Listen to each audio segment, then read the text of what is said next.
Será que a Bíblia Sagrada realmente sugere que Deus é composto por várias pessoas, como sugere a doutrina da Trindade? Ou existe um significado mais profundo por trás da palavra hebraica Echad? Vamos descobrir nesse vídeo o que o hebraico revela sobre a verdadeira unidade de Deus.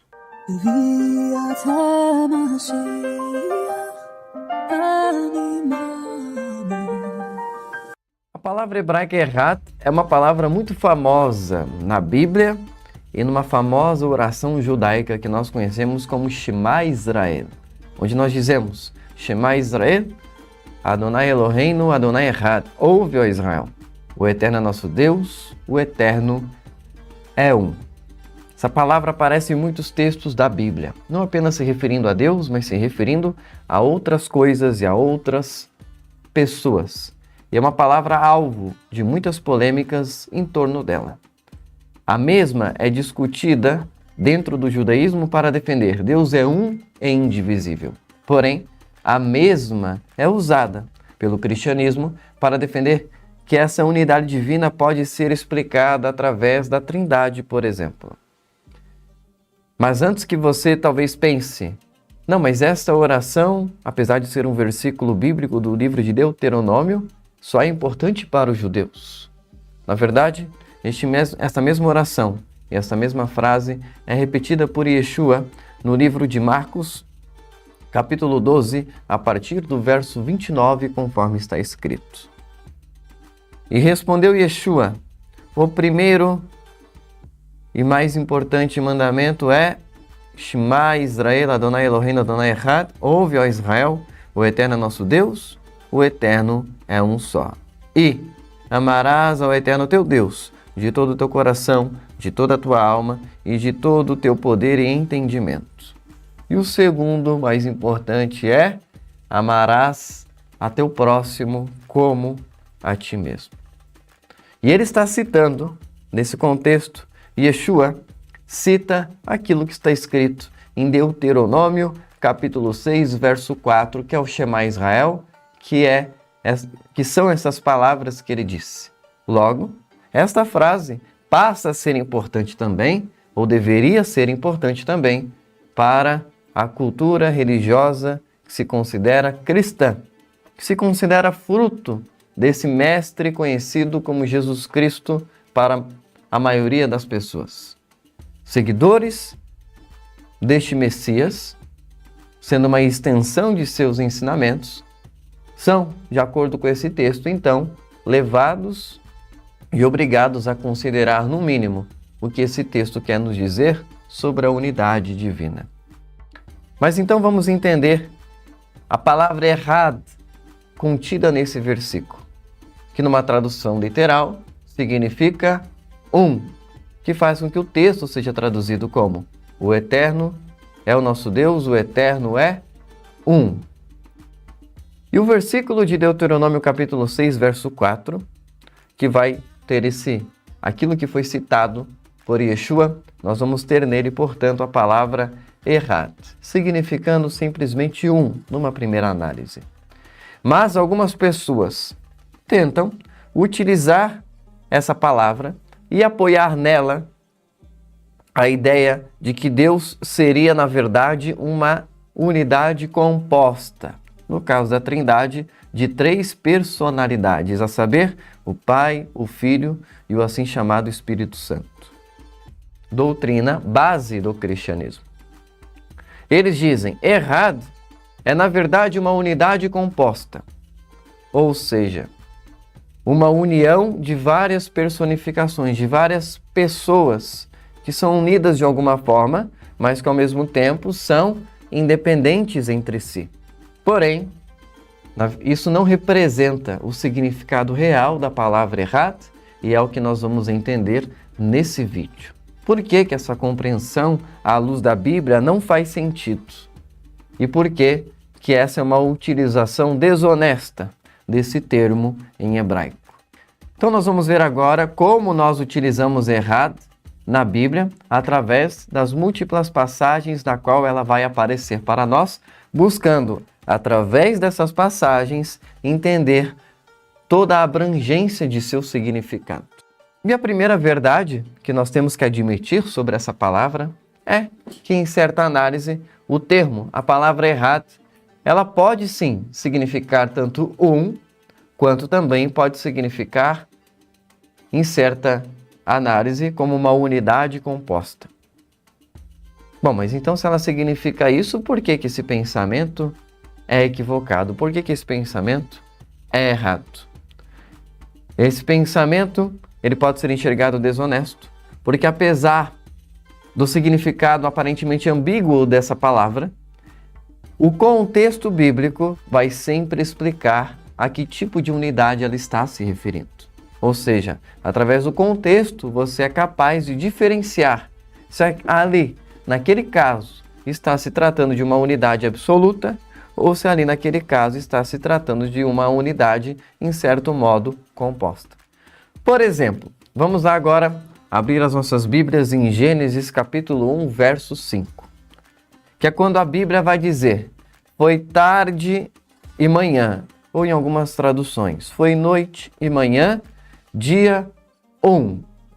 Ao contrário dos dias posteriores, não é citado os números dos dias de forma ordinária, segundo, terceiro, quarto, quinto e sexto. O primeiro dia é o único dia que não é chamado de primeiro, mas é chamado de dia 1, Yom Echad em hebraico. E aqui nós temos a palavra Echad sendo usada para mostrar que o dia aqui mencionado é composto de tarde e manhã. Como diz, tarde e manhã, dia 1, ou seja, o dia como resultado da união de duas partes, a tarde e a manhã, ou em outras traduções, a noite e a manhã, Erev Veboker, tarde e manhã. Ou seja, o dia aqui em termos de unidade, dia 1, é uma unidade que vem de duas coisas diferentes e por isso pode ser considerado nesse caso uma unidade composta. Mas o que nós temos nesse versículo? Nós temos uma unidade que abrange as outras duas partes. Mas a primeira informação que nós temos é: ele cita as partes que compõem essa respectiva unidade, o que deixa claro que é uma unidade composta. A clareza da unidade composta nesse versículo está na especificação das partes envolvidas nessa unidade. Logo, por isso entendemos que é uma unidade composta. Se isso pode ser usado como argumento para dizer, tá vendo? A palavra errada é composta. Não, aqui ela é composta porque as partes estão sendo distinguidas entre si. Então, usar isso como argumento é prematuro, porque pode ser um tiro no pé. Porque você está admitindo que aqui só é uma unidade composta porque as partes estão sendo mencionadas. Ok? Vamos continuar. Porém, quando a palavra errada ela é usada em outros versículos, como por exemplo em Deuteronômio 17, verso 6, nós vamos ter a expressão ad-ed. Nós vamos ter a expressão erradead, que significa uma testemunha. Ou em Eclesiastes capítulo 4, verso 8, nós vamos ter a expressão em hebraico erradeadam. Ou em algumas versões, ou uma outra forma de falar isso também é Errad Ish, que significa um homem. E nesses dois versículos está se referindo de uma maneira muito clara que se trata de uma unidade absoluta. No caso do primeiro verso, de uma única testemunha. No caso do segundo verso, de um único homem. Logo, aqui está ficando claro que a palavra errad também está sendo utilizada para delimitar uma unidade absoluta, usada para definir um único ser, uma única coisa, uma única situação. As partes não estão sendo mencionadas aqui de uma forma delimitada, porque nesse caso não há partes envolvidas. Há, de forma integral, um único ser, uma única coisa. Logo, não há a união de várias partes. Isso mostra, portanto, que a palavra errad também significa algo único, sem precisar necessariamente ser composto de várias partes. Portanto, é um erro dizer que errado significa sempre uma unidade composta. Não.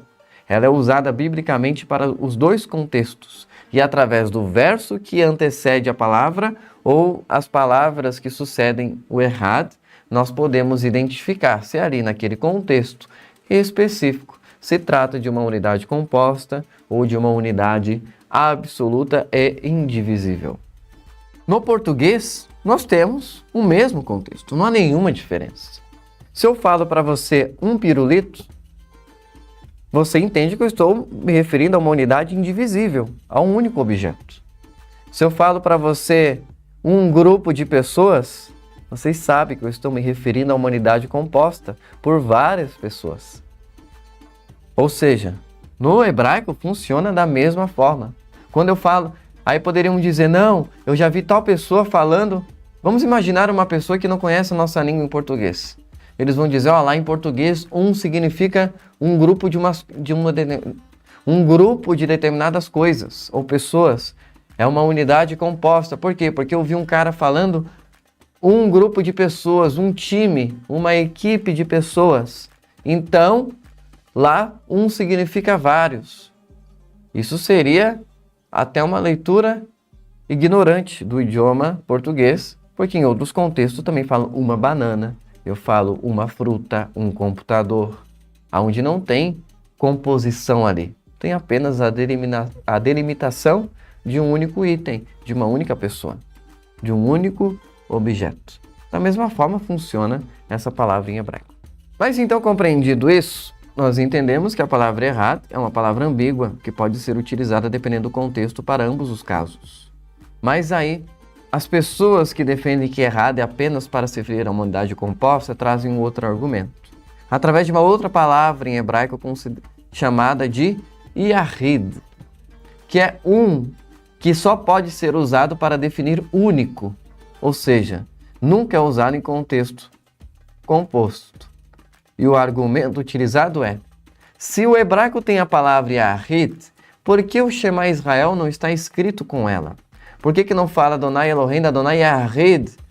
Por que não está escrito Deus é único? Se a Bíblia tinha a oportunidade na mão de não deixar dúvidas nesse texto, porque ela utiliza uma palavra ambígua, embora através do contexto a gente entenda, mas por que ela utiliza uma palavra ambígua ao invés de usar uma palavra definida que não restaria dúvidas? Por que nós não utilizamos o Yahid para se referir a Deus, mas usamos o Errad para se referir a Deus? Porém, isso não é uma verdade absoluta.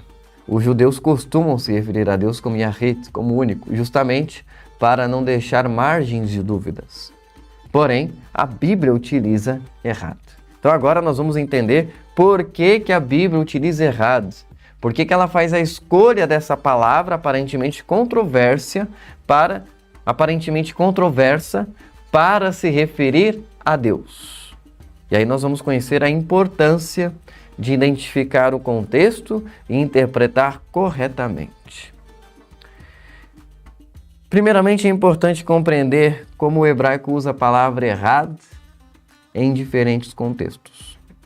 Quando a palavra é usada para expressar uma unidade composta, ela, como eu mencionei, é acompanhada de uma explicação clara, especificando as partes, mencionando os elementos que vão compor essa unidade. Como a gente citou em Gênesis capítulo 1, verso 5, dizendo tarde e manhã, dia 1. Deixando claro que o dia é composto então dessas duas partes mencionadas no texto. No entanto, no versículo do Shema Israel, do Ouve Israel, o Eterno nosso Deus, o Eterno é um, não há nada no texto que delimite composição de unidade. Não fala, ouve, ó Israel, o Filho é Deus, o Espírito é Deus, e o Pai é Deus, e Deus é um. Não fala isso. Não fala, ouve Israel, e veio Deus, e veio o Espírito, e Deus é um. Porque você pode argumentar, não, mas o Filho não estava lá ainda. Ok. Mas nem as duas outras partes da assim chamada Trindade foram mencionadas. Não há nada ali para expor a composição dessa unidade. Então, uma quebra seria, afirmar que ali é uma unidade composta, seria a única exceção bíblica, onde a unidade composta aparece sem que as partes sejam delimitadas. O que seria considerado uma interpretação leviana, até para os acadêmicos, isso é considerado um erro literário, porque se o texto está seguindo um padrão na forma de se expressar, e ele quebra e você interpretar da sua forma, significa admitir que ele quebrou um padrão abruptamente, provavelmente a sua interpretação está equivocada.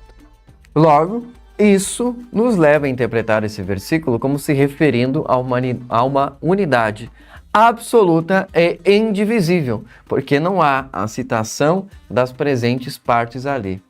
Detalhe, quando Yeshua repete esse versículo, ele tinha a oportunidade de ouro para mencionar a Trindade. Se você diz que a Bíblia, no assim chamado Antigo Testamento, tinha a oportunidade de ouro para usar a palavra Yahid, logo, Yeshua também você tem que admitir que ele tinha a oportunidade de ouro para dizer naquele momento tudo o que precisava sobre a Trindade. Ele poderia dizer, ouve Israel, eu, o Filho, estou entre vós. O Espírito lhe será enviado.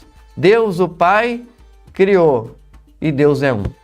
Ele tinha a chance de ouro para trazer a Trindade na interpretação desse versículo e nós vemos ele repetindo o versículo de uma forma letra por letra, palavra por palavra, sem tirar nem pôr. Então, não foi importante o suficiente para Yeshua falar sobre a Trindade. Talvez porque Yeshua, de fato, não acreditava em Trindade. Quando o jovem rico interpela, ele responde, por que me chamas bom? Só há um que é bom, Deus, nosso Pai que está nos céus. Ele sempre, quando se refere a Deus, se separava dele, em substância, em nível, em existência, em qualquer coisa. Sempre se colocou e se delimitou numa forma humana e nunca se unificou a Deus. Ah, mas tem um texto de João que diz que eles sejam um comigo até assim como eu e tu somos um. Exato. E a sequência dos versos vai dizer que eles sejam um comigo assim como eu e tu somos um. Ou seja, todos seriam um ali. Assim como Paulo vai afirmar lá na frente, para que todos sejam imbuídos da plenitude da divindade. Como ele diz que Yeshua era imbuído de toda a plenitude da divindade. Ele fala, em outro lugar, que todos seriam imbuídos da plenitude da divindade. Então essa unidade composta que é colocada em Yeshua através das palavras da boca dele, são as mesmas que são referidas por ele e seus discípulos como se referindo a nós e Deus, sendo um com Deus, assim como ele era. Então se Deus é composto através de uma composição que engloba Yeshua, Deus também é composto através de uma composição que engloba você. Aí Deus não é só três, aí Deus é composto de todos nós. Logo, não podemos interpretar isso no sentido literal, porque aquela unidade tem a ver com alinhamento de espírito e de propósito, ok? Mas continuando, então a partir disso nós estamos compreendendo que interpretar a palavra errado como uma unidade composta que aponta para a Trindade, então nós estamos fazendo uma deturpação do texto. Estamos forçando essa interpretação apenas para encaixar numa narrativa que vai surgir do 4º século para frente. As pessoas passaram a crer na narrativa e depois tentaram achar nela embasamento no texto bíblico. E não primeiro estudaram o texto bíblico e depois chegaram naquela conclusão teológica. É o inverso. A conclusão teológica da Trindade foi feita de forma arbitrária nos concílios católicos. E depois, os protestantes, muito mais do que os católicos, tentaram provar isso na Bíblia e nem os católicos se deram esse trabalho. Eles admitem que foi uma decisão arbitrária, inclusive modificando o texto que fala sobre o batismo, que não existe no original em nome da Trindade. E aí criaram uma doutrina. E os protestantes, a serviço do catolicismo, sem saber, tentam provar na Bíblia. Uma coisa que surgiu fora da Bíblia. Porque quando os concílios católicos decidiram isso, decidiram arbitrariamente, porque inclusive encorajavam as pessoas a não estudar a Bíblia, porque diziam que só os sacerdotes católicos deveriam estudar as Escrituras, porque eram as pessoas santas capazes de compreendê-la. E por que que isso é perigoso? Por que que essa afirmação é perigosa? Porque dentro do escopo da Igreja Católica, ela fez questão de delimitar quem seria enquadrado nessa composição da unidade. Então defendeu-se a unidade composta. E falou, ela é composta de Pai, Filho e Espírito Santo. O problema é, ache isso na Bíblia, além daquele texto enxertado pela Igreja Católica, onde fala do batismo. Não tem na Bíblia, de uma forma clara, especificando quem é a Trindade. Logo, se você passa a afirmar que o Shema Israel se refere a uma unidade composta, você abre um precedente perigoso, porque se é composto, pode ser composto por inúmeros deuses, e não os 3 que você acredita, só. Porque os 3 que você acredita não estão na Bíblia. Então por que que Deus, se é 3, não delimitou os 3 para que ninguém utilizasse o errado composto na Bíblia para dizer que pode ser composto por outros deuses? Por exemplo, os gregos poderiam utilizar esse argumento para discutir com um cristão de que o politeísmo não é pecado, quando na verdade Trindade figura politeísmo. No sentido semântico, no dicionário figura politeísmo. Porém, o grego poderia discutir, não. Então, se Deus é composto, ele é composto de Zeus, Poseidon e etc. Aí você vai dizer, não é verdade, é porque é desses aqui, ó. Mas acha na Bíblia esses aí. Não tem. E aí o grego vai lá te dar uma volta e fala assim, ó, um discípulo de vocês esteve aqui nas nossas terras faz um tempo, chamava Paulo. Ele chegou aqui entre nós, olhou para os nossos deuses, não nos chamou de mentirosos, olhou para o Deus invisível e falou, eu vim falar do Deus invisível. Paulo começou a falar com eles como se Deus fosse mais um. Falou, eu vim falar para vocês do Deus invisível. E aí?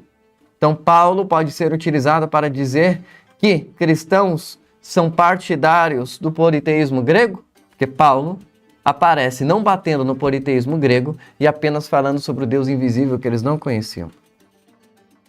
Se o grego utilizar isso contra você, você responde o quê? Se você abre um precedente para a unidade composta, você abre um precedente muito perigoso. Que Deus você vai colocar nessa composição? Não, mas Paulo não tinha essa intenção. Ok. Foi uma estratégia de Paulo. Ok. Então você vai dizer que ele está interpretando Paulo errado, né? Sim, pois é, você também está interpretando Paulo errado quando você fala que ele aboliu a lei, quando você fala que ele acreditava que Deus era 3, quando você fala que ele criou uma nova religião, você está interpretando Paulo errado, porque isso é tão ultrajante para um judeu você afirmar isso, quanto é ultrajante para você um grego usar Paulo para defender o politeísmo dele. E eu entendo, talvez você esteja pensando, você está sendo leviano, porque a Bíblia pode não usar o termo Trindade, mas ela fala do Filho de Deus, ela fala do Espírito de Deus, e ela fala de Deus. Então, se eu tenho essas manifestações, eu tenho de uma forma especificada a Trindade. E, numa certa análise, nós reconhecemos essas aparições na Bíblia. Nós reconhecemos o Filho de Deus, pelo menos no nosso caso, do judaísmo com o testemunho de Yeshua, nós reconhecemos que Yeshua é o Filho de Deus. Nós reconhecemos a presença do Espírito Santo, dizendo, judeus não acreditam no Espírito Santo. Judeus têm mais literatura falando sobre o Espírito Santo que cristão. Tem mais coisa no arcabouço rabínico falando sobre Ruach HaKodesh, que em hebraico para Espírito de Deus, Espírito Santo, do que o cristianismo. Somos mais Os judeus são mais experts em Espírito Santo do que o próprio cristianismo. O cristianismo não é detentor das explicações sobre o Ruach HaKodesh, sobre o Espírito Santo. Muito pelo contrário. E nós reconhecemos, obviamente, o Deus de Israel. Mas afirmar que essas três personalidades, entre aspas, esses três eventos, ou essas três citações na Bíblia, elas são unidas num mesmo escopo de divindade, isso é, em última análise, biblicamente falando, uma forma errada de interpretar. Religiosamente falando, nos padrões judaicos e bíblicos, é um princípio de idolatria. Nós reconhecemos o Filho de Deus, mas acreditamos que ele é homem. Nós reconhecemos a manifestação do Ruach HaKodesh, mas nós não identificamos que ele é uma personalidade. Se eu sopro, estou soprando uma vela, isso é o que? É o sopro do Isaac. Esse sopro pode ser enxergado como uma coisa independente de mim? Não. Isso é uma atuação minha. É um fôlego meu. É um ato meu. Isso é o Espírito Santo. Ruach HaKodesh, Espírito do Santo. E é assim que é traduzido literalmente. Porque Espírito Santo quer dizer que é um Espírito que é santo e que tem uma personalidade. Mas a palavra em hebraico para ele é Espírito do Santo. Ou seja, é apenas uma ação do Eterno, bendito seja ele. É um sopro, como aquele que ele soprou nas narinas do homem, na ocasião do Éden. Então, é uma manifestação dele. E traduzido literalmente, Ruach também significa sopro. Então é como se fosse o sopro do Santo, ok? Do Eterno, bendito seja ele. Então nós não acreditamos nem que são três personalidades, nós acreditamos que só tem duas ali, o Filho e o Pai. Um é Deus, o outro não. E Deus atua através de algumas manifestações no mundo, ações. A ação do Espírito que ele coloca sobre nós, como diz Paulo, para convencer do pecado. Não para dar uma série de superpoderes, que eu não vou entrar no mérito agora, mas para convencer o homem do pecado. Isso está no assim chamado Novo Testamento. E, eventualmente, pode potencializar habilidades espirituais, reconhecemos isso. Assim como existe a Shechinat Hashem, que é a presença divina, que não é uma personalidade oposta. É o ato de ele se fazer presente num determinado local de uma forma quase que palpável. Dito isso, vamos continuar a interpretação do Shema Israel na sua profundidade. Então nós temos o contexto do Shema Israel pronunciando a expressão Adonai Echad, o Eterno é um. E ele deve ser entendido no contexto de monoteísmo, o verdadeiro monoteísmo, não o falso monoteísmo. Ou seja, a crença de que Deus é único, indivisível, inagualável, insuperável, incomparável, ok? Quando dizemos Adonai é errado, Adonai é Deus, Adonai é um, estamos afirmando que Deus é único e não é composto por várias entidades, por várias pessoas, por várias formas sequer, como a Trindade irá sugerir. E antes da gente aprofundar um pouquinho mais sobre essa palavra errada, para finalmente explicar por que ela é usada então, não era mais fácil usar Yahrit? Era, mas por que a Torá usa errado? Antes de entregarmos essa resposta de uma forma definitiva, é importante entender que no hebraico as letras elas têm um significado mais espiritual do que você pensa. As letras em hebraico mesmo. As letras do assim chamado Aleph Beit, do alfabeto hebraico, pois elas também representam números. Hoje no hebraico moderno, no Israel moderno, já estão sendo utilizados os números convencionais, 1, 0, 2, etc., naquele formato. Porém, os números, por muito tempo, e mesmo dentro do contexto religioso atual, eles são representados pelas letras do alfabeto, porque as letras do alfabeto também são números. A letra Aleph tem um valor numérico de 1. A letra Beit, a segunda letra do alfabeto hebraico tem um valor numérico de número 2. A letra Gimel, a terceira letra, tem um valor numérico de número 3. Assim, sucessivamente até a letra Iod, que tem um valor numérico do número 10. Depois temos as letras que representam o número 20, o número 30, o número 40, o número 50, o número 60, o número 70, 80, 90, 100, depois 200, 300 e 400. Para formar outros números, somam-se as letras, utilizam-se mais de uma letra. Ok? Parecido com os números romanos, para que você entenda, que utilizam letras para representá-los.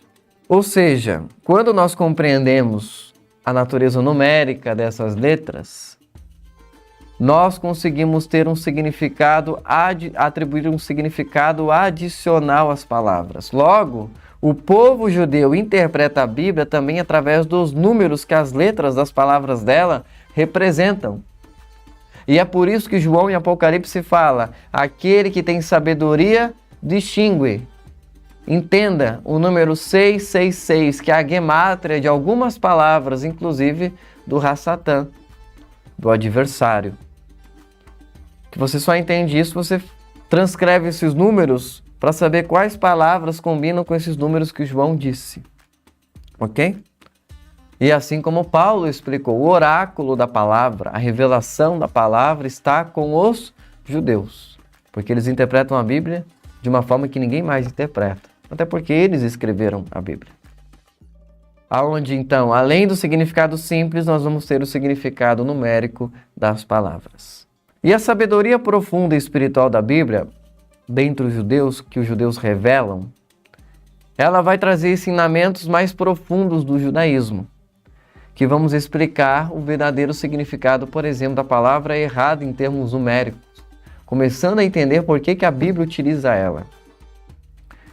E ela foi escolhida de uma forma cuidadosa para ser verdadeiramente significativa, coisa que a palavra Yahed não seria tão eficaz na hora de utilizar. Pois essa palavra Errad, ela é composta de 3 letras em hebraico. Ela é composta pelas letras Aleph, pela letra Het e pela letra Dalet. Aleph, Het e Dalet, formando a palavra Errad, lida da direita para a esquerda. E cada uma dessas letras tem o seu respectivo valor numérico, como nós mencionamos, dando a ela um significado muito especial que nos ajuda a entender o que esse versículo está dizendo verdadeiramente sobre Deus. Ok? Então vamos lá entender o que pode ser compreendido através dos números das letras dessa palavra. A letra Aleph, ela tem um valor, como eu mencionei, de número 1. E representa Deus sendo quantos? 1. Representa Deus sendo único. Que é a primeira coisa que eu entendo. Que Deus é 1. Depois nós temos a letra Het, que tem um valor numérico de número 8. Ela é a 8ª letra do alfabeto hebraico e ela tem um valor numérico de 8.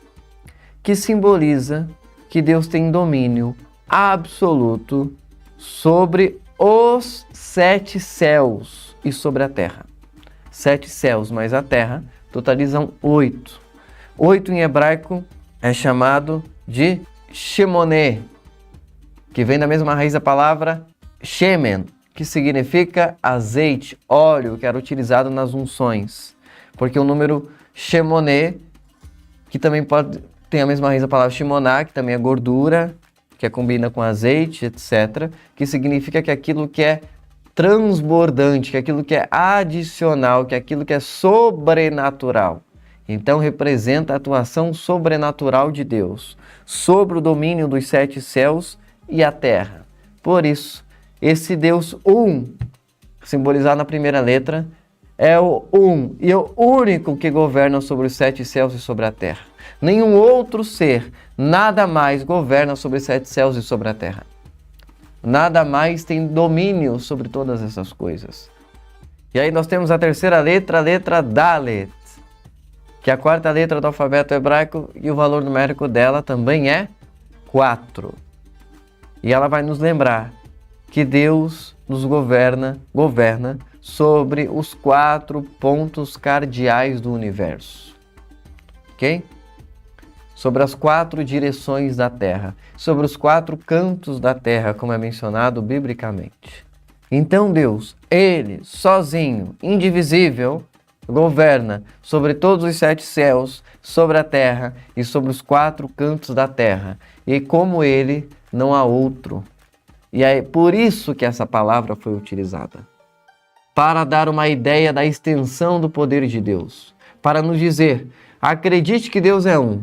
Mas além disso, entenda que Ele é um e que sozinho governa sobre todas as coisas e que tudo é responsabilidade e é causado através e por Ele.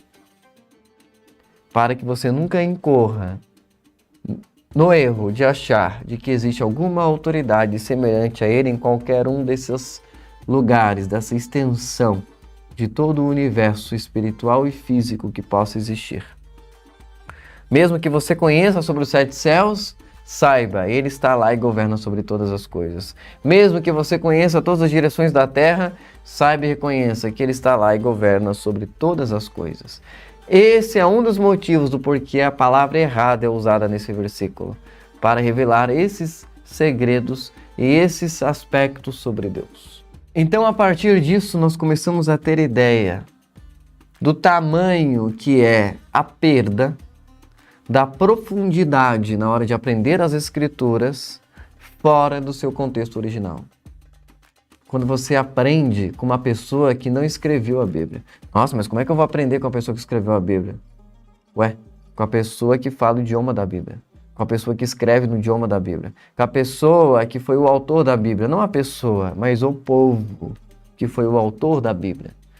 Ela sendo um livro judaico, escrito em língua hebraica judaica, escrito por judeus e para judeus, sobre um Deus judeu. E ninguém mais na Terra, no mundo, no planeta, tem tamanha autoridade para explicar. Por quê? Porque são menores espiritualmente, não estou entrando nem nesse mérito. Não, não é por isso. É simplesmente porque não foram eles que escreveram. Não são eles que falam a língua. São como nécios estudando, porque não são nem capazes de estudar em hebraico. Não conhecem o hebraico. E quando arriscam tentar conhecer, falam tudo errado e passam vergonha. Por quê? Não são eles os detentores da originalidade das Escrituras Sagradas. Como Paulo ensinava. O oráculo das Escrituras está com os judeus, como está escrito no livro de Atos, porque Moisés tem quem lhes ensine nas sinagogas aos sábados. Aonde que se aprende a Bíblia? Numa sinagoga e em nenhum outro lugar. Nos outros lugares você aprende teologia, isso eu não vou discutir. Nos outros lugares você aprende trindade. Nos outros lugares você aprende a doutrina dos papas, dos pais da igreja, que são sacerdotes católicos. Não, mas eu sou protestante, eu não acredito na idolatria católica. Todo o teu credo é católico. Você acredita em trindade? Sim. Então, o Papa que inventou. Você acredita que Jesus é Deus? Sim. Então, foi o Papa que delimitou isso nos concílios católicos, como o concílio de Nicéia, por exemplo. Você acredita que a igreja é absoluta e que ela substitui o Israel e que ela é Israel espiritual? Sim. Então entenda, foi o padre que inventou isso. Você entende que a igreja tem autoridade absoluta sobre a terra? Sim. Então saiba que foi o padre que falou isso. Não tem nada que te distingue do católico, exceto o hábito de adorar uma estátua de cera, ou de pedra, ou de pau, ou de argila, uma santa, um santo. Mas saiba que a Igreja Católica não ensina que isso é obrigado a fazer. Isso não está no credo católico. Eles acreditam nos santos da Igreja, mas eles não consideram a obrigação de adorá-lo. Tudo que eles consideram obrigatório fazer, você faz. Por exemplo, as igrejas ortodoxas católicas, como as ucranianas, por exemplo, e as russas, elas não possuem estátuas de santos. Elas têm suas pinturas ornamentais, mas elas não fazem estátuas para serem adoradas. Têm as suas rezas de Ave Maria, aquela coisa toda, mas não tem santos em termos de estátuas para serem adorados. E se você perguntar para um católico acusando ele de ser idólatra, ele vai dizer que para ele os santos não são Deus, mas que são almas elevadas que ajudam a interceder por eles. E não é isso que você pensa sobre Jesus? Não, sobre Jesus você pensa pior. Você pensa provavelmente que ele é Deus. Então, não há nenhuma diferença entre o protestante e o católico no que se refere ao escopo das crenças. As reformas encabeçadas por Lutero não tiraram a idolatria da igreja. São reformas em outros níveis. Tiraram os santos, mas a idolatria continua como forma de pensamento e forma de adoração verbal. Portanto, quando você estuda o contexto original das Escrituras com o povo que é o autor da Bíblia, você começa a entender que é importante perceber que esse tipo de interpretação profunda das Escrituras é essencial para nos levar na direção dos verdadeiros significados. Através, por exemplo, do significado das letras e do que esses significados dizem sobre o contexto mais profundo do que está sendo trazido no versículo. A nível de reconhecer o contexto cultural, o contexto histórico, a devida ordem dos fatores na hora de você estudar a Bíblia, o devido papel de cada um dos personagens na hora que eles são apresentados, não enxergando a Bíblia através de versículos isolados, mas enxergando ela de uma forma verdadeiramente organizada. Aonde quando nós abrimos mão disso, muitas vezes, e não poucas, nós abrimos mão dos benefícios dessa interpretação quando nós escolhemos interpretar a Bíblia de uma forma pessoal e leviana. Quando nós tentamos aplicar conceitos diferentes do contexto original, diferente das tradições originais que deram origem à Bíblia, e tentamos forçar nela interpretações modernas, porque quarto século para frente é moderno, não é antigo, corremos o risco de perder não apenas o assim chamada salvação, corremos o risco de perder a profundidade do texto, corremos o risco de perder os verdadeiros mantos da Bíblia, corremos o risco de perder os verdadeiros mistérios que as Sagradas Escrituras nos revelam. Ao buscar essas interpretações que não se alinham com os próprios autores, que os próprios autores bíblicos tinham a respeito dela, que tinham em mente no momento que a escreveram, que tinham inspirados pelo Ruach HaKodesh, pelo Espírito de Deus, no momento de sua redação, podemos criar visões distorcidas que não refletem o verdadeiro significado das Escrituras. Portanto, a palavra errad do Shema Israel, do Ouve Israel, Eterno Nosso Deus, o Eterno Um, não significa que Deus é composto de diferentes partes, entidades ou personalidades, como a Trindade tenta ensinar. Ao contrário, ela vai afirmar de forma categórica que Deus é um absoluto e indivisível, único e em si próprio completo, sem a necessidade de outra forma de completude. E tudo que existe no universo está sob o domínio absoluto dele, todos os céus, toda a terra e todas as suas direções. E nada pode ser comparado, nem sequer no mínimo nível, em termos de existência a ele. O Shema Israel é uma afirmação clara do monoteísmo puro e simples. A crença em único Deus e absoluto. Em resumo, quando lemos Adonai Echad, o Eterno é um, estamos dizendo que Deus é único, em sua essência, que toda a criação está unificada sob o seu domínio, sob o seu poder. E não há espaço para a ideia de que Deus seria formado por pessoas diferentes e composto através dela, como nos ensina a Trindade. O versículo é, portanto, uma afirmação clara e explícita do monoteísmo puro, não do monoteísmo judaico, do monoteísmo bíblico. Porque se um segmento judaico afirmasse uma coisa diferente, ele também estaria errado. Não é sobre ser judeu, não é por ser judeu. É sobre ser bíblico em primeira análise, que é o que um judeu se preocupa em ser na maioria das vezes. E a crença em um único Deus, dessa forma, absoluto, indivisível e soberano sobre todas as coisas, é o que a Bíblia nos traz através do Shema Israel, quando analisado dentro do contexto original das Escrituras, que nos ensina, de uma forma apologética, a entender por que ali não tem partes envolvidas, por que